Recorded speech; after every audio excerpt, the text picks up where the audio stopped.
Nagbabalik po ang PTV Special Forum, kaugnay pa rin po ng mainit na usapin sa Party List Group. At pero syempre, bago po tayo mag-umpisa, i-acknowledge po muna natin ang presence ng ating po mga bisita dito po sa loob ng studio mula po sa iba't ibang universidad at kuleyo sa ating bansa. Kasama po natin ang St. Paul University, ang Trinity University, ang Eastern Samar State University, ang University of Santo Tomas, syempre dito sa Manila, at ang Bicol University. At syempre, ang nais nyo pong sumali po sa aming talakayan, mag-login lang po sa ptbnews.ph at i-follow po kami sa Twitter at sa Facebook at meron po kaming mga account dyan. At Cathy, meron ng katanungan mula sa St. Paul University. Itong si Grace Villanueva. Grace? My question is for Mr. Jimenez. Sir, may mga party list representatives na hindi naman daw talaga nabibilang sa sektor na nire-representa nila. Sir, how can we be assured that these particular sectors are well represented in Congress?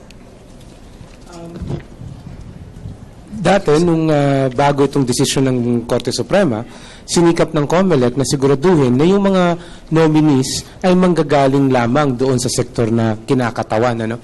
Kaya nga mayroon tayong mga na-disqualify on that basis. Pero ngayon, dun sa bagong desisyon ng Korte Suprema, lumalabas na hindi naman talaga kailangan na galing sa sektor lahat ng nominado. Ibig sabihin, may mga nominadong hindi galing sa sektor, pero kailangan merong at least isa na nominado na galing doon sa sektor na kinakatawan. Punto dito kasi, kailangan ng magandang representasyon sa Kongreso. Kailangan lamang na yung talagang dinadalang interes ng nominado ay yung sa sektor niya. So yun ngayon ang challenge sa atin, yun ang hamon. No? Kung meron kang isang sektor na ang kinatawan ay hindi naman talaga galing doon sa sektor na yun, bagaman they still meet the rest of the criteria, paano natin masisiguro na sila mismo ay magiging tunay na kinatawan ng sektor? Sa tingin ko dyan papasok ngayon yung mga botante, mga kabataan. Ano? Bantayan natin sila at siguraduhin natin na kapag medyo nalihis sila sa tamang daan, sa susunod na eleksyon, huwag nyo na ibalik. Alright. Next naman po, magtatanong mula naman sa Trinity University, si Catherine Abarquez. Catherine? Sir, ang question ko po kay Mr. Jimenez, ano po yung mga violations, maliban po sa nabanggit nyo, para ma-disqualify ang isang party list? Well, yung disqualification, of course, ibig sabihin yung disqualification sa pagtakbo, pareho yan para sa lahat. No? Election offenses ang tawag natin dyan. At pareho yan sa lahat whether or not you're running as an individual or as a party list organization. Sa ngayon, nagbago na rin nga yung ating definition ng party list group. Kaya mas malawak na ngayon kumbaga yung entry into the party list system. Kung dati, sinasabi nga ng mga kasama natin na medyo ang nangyari, naging epekto parang naging exclusive para sa marginalized at underrepresented. Noon, pag hindi ka marginalized and underrepresented, ang tendency huwag kang isama, i-disqualify ka. Pero ngayon, nagbago na yun kasi lumawak na nga. So, ang intindi natin sa party list system ngayon ay mas malawak na, so mas kukunti na ang dahilan para hindi sila mapasama. In a way, that's good for everyone because magdi-develop tayo ng open political system kung saan mas marami ang makakalahok sa halalan. At panghuli, may katanungan naman mula naman sa Eastern Samar State University, si Darling. Ang tanong ko po ay para kay Jules Giyang po. Bilang isang leader po ng kabataan, paano niyo po tinatanggap yung desisyon ng Supreme Court at paano po natin bubusisiin ang mga party list na ating pong pipiliin sa pagboto? Okay, kaya nga po nang nabanggit ko kanina, isa itong punto na lalong mas makakadagdag ng kalituhan sa mga kabataang botante. Kasi simula't simula pa lang, sa tingin ko ay hindi ganun pa kalawak ang appreciation ng mga kabataan kung ano bang esensya ng party list. As ngayon nadagdagan pa ng bagong ruling na bukod pa sa marginalized groups na nakikita natin kabilang sa 20% ng nakaupo sa Kongreso, ay meron na rin pagkakataon na ibang mga grupo na maupo. So ako personally dito ay lubusan akong against ako dito sa ruling na to kasi nga for me, kung social justice lang din naman yung pagbabasihan natin, nararapat lamang na mabigyan ng boses ang mga marginalized groups sa Kongreso mismo directly. So ngayon naman, kung paano natin bubusisiin ang mga party list, tandaan lang din natin na bawat isa sa atin sa lahat ng mga registered party list lamang ang maboboto natin. So kung susuriin natin ang mabuti kung sino bang karapat-dapat na party list dito, syempre paghugutan natin kung sino nga ba yung nakadirektang sektor sa atin. Kung tayo mismo ang mga kabataan, di mamili tayo ng mga party list na merong binibigay na mga proyekto, mga programa para sa mga kabataan. Pero sa hulit-huli, yun nga kahit na may mga panibagong rulings na nilalabas na sa with regard to party list, nasa sa atin pa rin yung desisyon kasi tayo yung voters. So kahit may ibang mga rulings, tayo pa rin yung lilikha ng desisyon after all.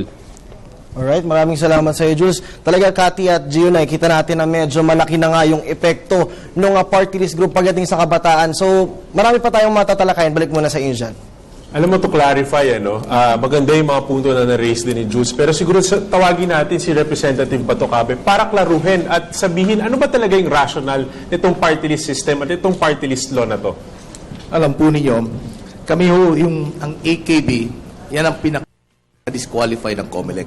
Pinakauna po, at dahil ho dito hindi ako makapaniwala, dahil kami po ay number 1 noong 2010. Kaya alam po ninyo ang ginawa ko, kinausap ko pa mga ekspertong legal sa Constitution, pati na po ang mayakda ng party list law. Ito po ang paliwanag kung bakit gumawa ang party list law noong nagdedebate ang tungkol sa paggawa ng Constitution. Ang sinasabi nila, bago nag-martial law, meron tayong Kongreso. Ang laging naalala doon ng mga kinatawan natin, mga representative natin sa Kongreso ay mga mayayaman. Ito po ay mga asindero, may lupa, may mga mayari ng mga negosyo at malaking interes. Pag nandun sila sa Kongreso, dapat sana sila ang kinatawan ng distrito. Pero hindi naman po nila kinakatawan ng lahat sa distrito dahil ang kinakatawan nila ay ang kanilang interes. For example, ikaw ay asendero. Hindi mo naman kakatawanin ang interes ng mga walang lupa, ng mga magsasaka dahil iba pa yun ang interes mo sa mga So ang sabi ng mga gumawa ng konstitusyon, paano to mare-represent dito sa Kongreso? Kasi ito ang laging nananalo sa distrito. Sa distrito rin, may mga natatalo ang mga kongresista. Itong mga mayayaman na kongresista. Itong mga natatalo siguro kalaban niya 2, 3, 4. Ito pwedeng manalo kung isasabay-sabay mo. May mga grupo to pwedeng manalo kung isasabay-sabay mo sa ibang lugar. Isa pa, kung ikaw distrito kongresista, hindi mo na tinutulungan yung mga kalaban mo. Hindi mo rin represent yung kalaban mo yan ang nagiging sistema. Pag ikaw kongresista na may kalaban ka, bakit tutulungan ko yung kalaban na yan? Lumaban yan sa akin. Iba ang interes niya. So, ito ang sinasabi ng mga gumawa ng konstitusyon. Sino ang magre-represent sa mga taong to? So, they reserve 20% of the seats in Congress para sa party list representative. Para may mag-represent dito sa mga sectors na to. Itong mga sinasabi, mga magsasaka na hindi nare-represent ang mga representative ng district na may mga asendero. Itong mga maliliit na tao, mga mangingisda, na hindi nare-represent ng district congressman na mayayaman. At sino naman magre-represent nitong mga natalo ng mga kongresista? Itong 2 o 3 mga supporters na natalo. Kaya nag-isip sila ng mga organization or partido politikal. So yan po ang sinasabi. Kaya hindi po pwedeng sabihin na nagduduplicate ang functions ng district congressman at party list representative. Kasi po, ang mga party list representative, ang kinakatawan nila, yung ang hindi kinakatawan ng mga district congressmen. For example po, sa amin sa Bicol, sa AKB, kami po ay regional political party. Hindi po nagkakapareho ang prioridad ng distrito congressman sa ako Bicol, sa AKB. May taga Bicol dito, alam niyo yan siguro kung anong ginagawa namin sa Bicol. Iba po ang prioridad. Yung hindi nagagawa ng district congressman. So ito nakikita po namin, yung intention ng party list system, nangyayari na po dito sa AKB, sa ako Bicol. Alright. So I think it will also happen sa iba. Mag-i-evolve tayo. Magmamature ang ating party list system. Magmamature daw ang ating party list system. Nangyayari po ba ito, Professor Casiple? Especially with this new decision by the Supreme Court. Well, lahat naman ng bagay siguro nagmamature, ano?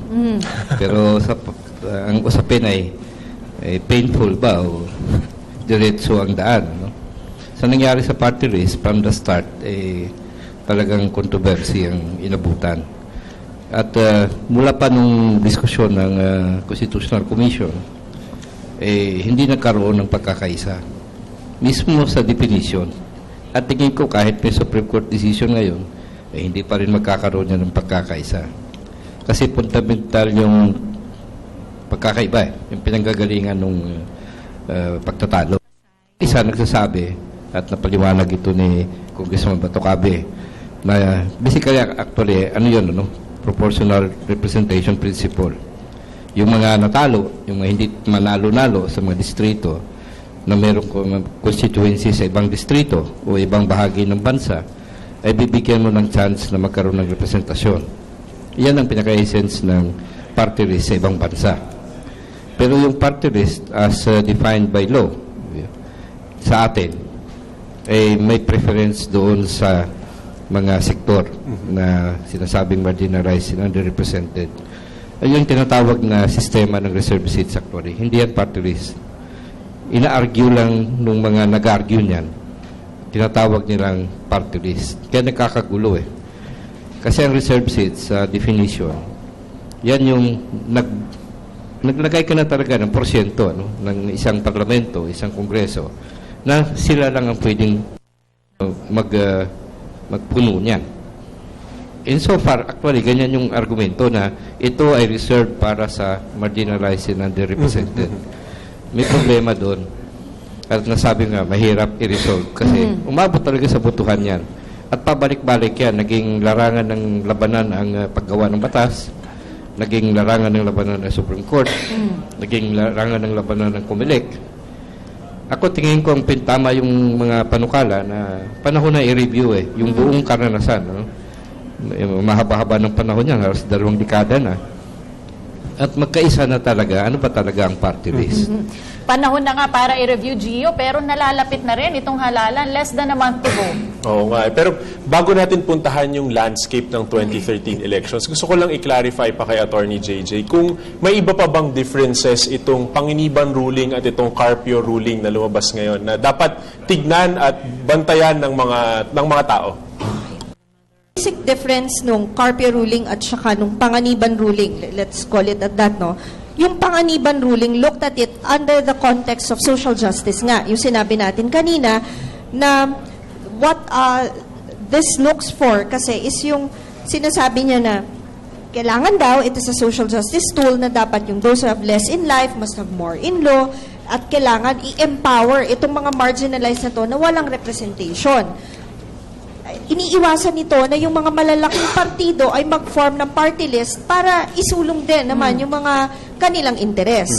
With regard to the Carpio ruling, ang sinasabi naman nila is this: we have to eliminate those who are pretending to be members of such marginalized sectors and then represent themselves as marginalized themselves. Tapos tatakbo sila tapos mananalo. So in order to lessen that, ginawa ng Supreme Court, dinefine na nila, o sige, ito ang party list ngayon. Ito yung mga 6 yan. Kasi hodang sectoral ka, national ka, o regional group ka. As long as you need to represent a particular interest and you think you should be represented in Congress, you may run. Yun yung sinasabi ngayon nito. So, parang, ibig sabihin ngayon, kung sa paningin mo, kailangan ay may representante kayo ngayon sa legislatura, pwede kayong tumakbo as long as maayos yung plataforma ninyo at yung nire-representan yung grupo o sektor ay mga tao talaga na kailangan ng representante dito sa Kamara. At yun nga, Gio, gaya ng aking sinasabi, no? Less than a month to go before the May 13 elections, ano na ang mangyayari dito sa mga grupo, mga party list groups na dati ay na-disqualify ng COMELEC at ngayon dahil nga merong bagong desisyon itong Korte Suprema, paano po ito, Director Jimenez? Well, the decision mismo nakasaad doon na yun na nga, malapit na talaga yung halalan. So, mostly yung effect nito will be prospective. Titingnan natin to sa 2016. Medyo marami rin yung niremand sa amin na kaso. Realistically speaking, malamang hindi na yan matatapos. In any case, yung mga humingi naman ng saklolo sa Supreme Court noon ay naisama na lahat sa balota. So, for the most part, okay na yun. Ano? So, we will continue with the ballots as they are right now, which we've already printed, by the way. So, tuloy-tuloy na po tayo. Everything else will be prospective. sa 2016 po natin mararamdaman yung epekto nito. Sir, pero sir, walang extra na kailangang paghandaan ng COMELEC o wala pang ibang mga bagay na talagang tinitignan ngayon ni Chairman Brillantes at ng COMELEC? Patungkol sa party list Yes, po. sir. Well, magsischedule po kami ng mga summary evidentiary hearings, no? Katulad ng utos ng Korte Suprema, kung saan didinggin natin yung lahat ng kasong humarap sa amin dati. Pero this time, gagamitin namin yung bagong guidelines, yung 6 na puntos guidelines. So, again, but application will be prospective po. Pero dati, Gio, meron ng mga party list groups, no, even before these elections, na na-disqualify na at hindi na nga pinayagan makalahok at makapag-file ng kanilang pagkakandidato. Does this mean na pwede pa uli silang tumakbo sa 2016? Tanungin naman natin si Attorney Legaspi. Well, ang aking pong pananaw dyan is dapat po i-qualify sila ng COMELEC kasi na-disqualify po sila. Siguro nararapat lamang na magkaroon uli sila ng application or pumasok uli sila. At doon, magkakaroon po ng pagdinig ang ating COMELEC. Ano po? At batay nga po doon sa bagong guidelines, titingnan nila kung magka-qualify again itong mga previously disqualified na party. Ano po? So, kung doon po sa tanong na maaari po ba sila, so dapat po silang, nasa sa kanila po kung gusto nilang lumahok muli. Dapat po silang, nandito yung ating COMELEC director, dapat po silang mag-apply muli. Ganun po. At ang COMELEC na po ang bahala na mag-determine kung batay po dun sa guidelines o sa latest ruling ng Supreme Court ay magka-qualify sila. Pero tanong natin kay Jules, ngayon na nandito na, handa yung COMELEC, tila handa yung COMELEC kahit na bumalik at nag-iba yung desisyon pa rin ng Supreme Court doon sa ruling na nilabas nila. Pero Jules, ikaw bilang sa mga tao na kasama natin ngayon, para ikaw yung sektor na naboboto, pipili, kayo yung grupo na talagang mag-iisa-isa nitong mga party lists. Sa tingin mo, how relevant are party lists, especially in 2013, this 2013 elections para sa'yo? Nabanggit ko nga kanina, may mock election na ginawa sa amin. Nakakalungkot mang isipin na kahit mock election pa lang to 50% na nag-a-abstain dito. So, sa tingin ko, hindi pa lahat talaga nakaka-appreciate ko ano yung pinaka-essence dito kahit na nabigyan na ng 9 years, yung 20% nga ng seats sa Congress for representing the marginalized or unrepresented sectors, hindi pa rin ganun kalawak. Then, ngayon paulit-ulit mong sinasabi, dagdag na kalituhan to ulit eh. So, sa tingin ko, parang malaking dagok na naman to for the party list system kung paano pa ma-appreciate ng lahat ng botante para maintindihan kung paano ba talaga yung esensya ng party list. So yun nga yung nababanggit din ng mga kasama natin ngayon na sana magkaroon na ng kalinawan since ang alam ko kasi bilang isang public student na dapat every 5 years merong nire-review para mas maging akma yung mga batas sa ating lahat. Ngayon, 9 years na, tapos ngayon, nalilito pa rin lahat ng mga tao. So, sa tingin ko, it's about time na yung mga mauupo sa 2013, talagang gumawa na ng hakbang para linawin ang lahat ng ito. Si Ginoong Ay, Jules, ito ang sasabihin ko sa inyo mga kabataan at sa iyo, Jules. Pumunta kayo sa Kongreso at makikita ho ninyo kung paano nagpe-perform ang mga party list. Ito, kalabang ko sa eleksyon si Congressman Pete Guanlao, pero pag pinag-uusapan mga magsasaka, ito talaga, tatayo at ipaglalaban ang kapakanan ng mga magsasaka. Lahat ho sila, they're so passionate about their advocacies, about their causes. Wala ho kayo makikita na isang sektor ng mga kongresista na lagi nag-a-attend ng mga committee hearings, kundi party list. In fairness to the party list, ang sumisira sa party list ay tuwing eleksyon. Kaya ginugulo ang isipan nyo dahil may mga party list na grupo na gusto lang sila ang nandun. Yan ang nangyari. Yun ang nakakasira sa party list system. But tingnan mo, kami po sa AKB, number 1 sa Bicol, number 1 sa buong Pilipinas, kinasuhan kami. Hindi kami pinaproklama. So, after nung nanalo kami sa COMELEC, pinaupo kami ng COMELEC, 2.5 taon ho kami nagtrabaho sa Kongreso. We filed 88 bills. Pero malapit na naman eleksyon, nagsigawan na naman, nag-ingay na naman. Ang sabi ang mga kongresista ng AKB, mga mayayaman, hindi dapat po pwede i-disqualify. Kumagat ang COMELEC, dinisqualify kami. Ang nakakasira, Jules, mga kabataan natin, ay itong mga party list mismo. Pero makikita ninyo, pumunta ho kayo sa Kongreso. pag ang lumalaban at talagang pinakamasipag ang mga party list representatives. Kalaban ko sila sa election pero sumasaludo ako sa kanila. Alright. Meron from left to right. Okay. Okay, may sinasabi nga si Congressman Bato Cabe, no, ang sumisira ay yung ibang mga party list groups din mismo. Director Jimenez, paano po mapoprotektahan ng COMELEC if this is the case? Sabi nyo kanina, mas open na po itong party list system sa mga grupo at mas marami nang makakapag-participate. Paano naman po mapoprotektahan ng COMELEC na hindi maabuso itong and ma-uphold pa rin yung essence ng party list system sa pagbabalik po yan ng PTV Special Force?